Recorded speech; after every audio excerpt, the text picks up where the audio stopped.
With your boy Devin D. Scott, president of the Freedom Founders and chief visionary officer of Emboldened Dreams, where we help you build your dream life without wasting the most productive years of your life trying to figure it out alone. Happy Friday, TGIT. Uh-oh, my alarm going off. I turned my alarm off. TGIT. Thank God it's today. We're not doing that TGIF stuff no more. Thanking God it's today, TGIT. Happy Friday, everybody. If you on the live, man, go ahead and put your gratitude down in the comments. I'd love to see them. Wherever you coming in from, you watching this on the replay, share your gratitude with somebody else today, because gratitude is the one thing that you can do that by doing so, everything else will be either easier or even unnecessary. So getting right into it today on this beautiful Friday morning, man. What I titled today was habit stacking. And talking about habits, because what I'm really grateful right now, I'm really grateful for the positive habits that I've built over my life. When it comes to my morning routine, when it comes to my night routine is even getting a little better.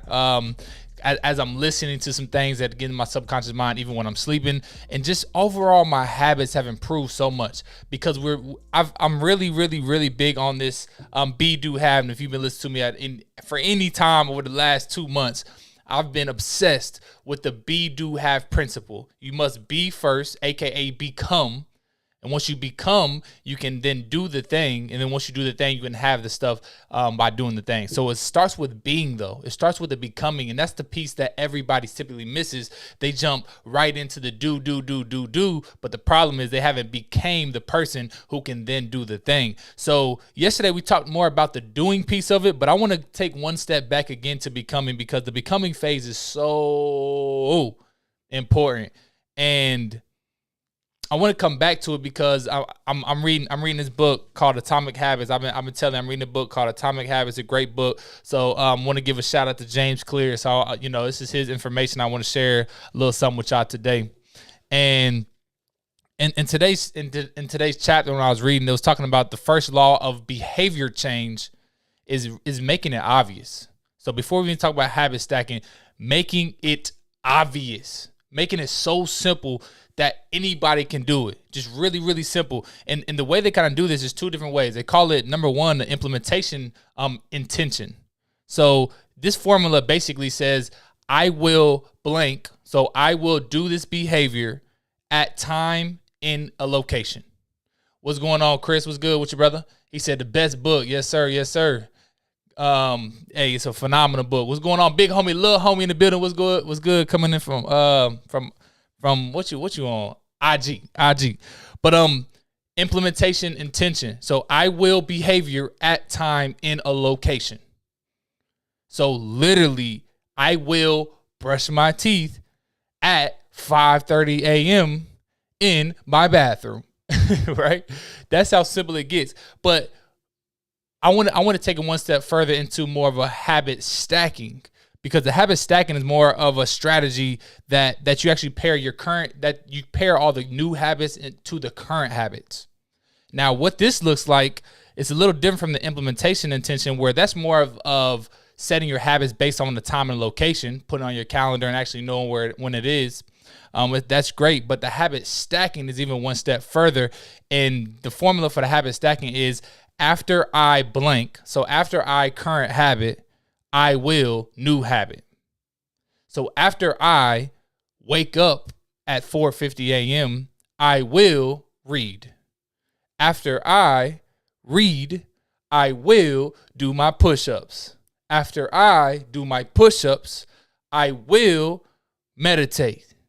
After I meditate, I will write. You guys get the point? That's habit stacking. So you're stacking all your new habits that you want to implement into your life with the current habits that you have right now. So there was a study done, actually. They talked about it in this chapter as well, but there's a study done, and just so I don't mess up James Clear's words of the study. But basically, what happened? Let me make sure I get the right data for y'all, so I don't mess it up. But basically, what happened is they had 3 different people, and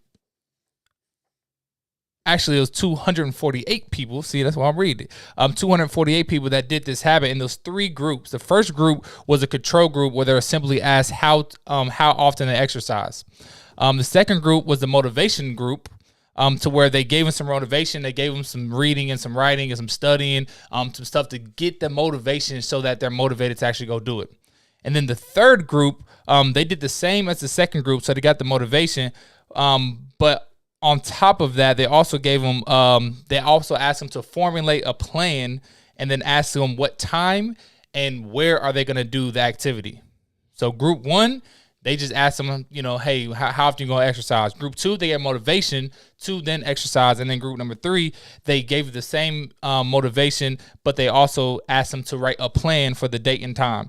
Now, in the first two groups, it was only 35 to 38% of the people who actually exercise at least one time that week, at least one time per week. But in the third group, the people who actually wrote it down, they actually made the plan, that actually set the time and actually set the location of when and where they're going to do it, 91% of those people actually worked out that week. More than double the normal rate of group one and group two. So that proves that simply by writing it down and putting it on your calendar and saying that I am doing it at this time and I am doing it in this place will give you at least a 91% chance of actually doing it. The problem is most of us just say, man, I want to get healthier. I'm going to get healthier one day. And that's all. That's group one. That's all you say. And then some people get a little more motivation. They may get on YouTube. They may read a book. They get a little more motivation. But by doing that, you're still going to be writing the group one as well. You're going to still be 35 to 38% of the people actually going to do it anyway. But if you really want new results, if you really want improvement, if you really want to change their behaviors, if you want to become the person that can then do the thing that you've been wanting to do your entire life and then have the stuff that you've been wanting to have your entire life. If that's you, you must create your plan. You must build your plan. You must build your dream life. In my situation, what we do, we help people build their dream life. You must have the plan and the exact time and the exact location when you're going to do it. You can utilize the habit stacking to say, after I current habit, I will new habit. After I wake up, I will brush my teeth. After I brush my teeth, I will read. After I read, I will do push-ups. After I do push-ups, I will meditate. After I meditate, I will write. After I write, I will, right? That is how you start to become the person who can then do the thing. And then by the time you do the thing, doing the thing is easy because you're already the person who can do it. And then you do it. And then you have all the stuff that you want. So that's my message for today, man. Habit stacking. Stack those habits on top of each other. Take all your current habits that you have right now.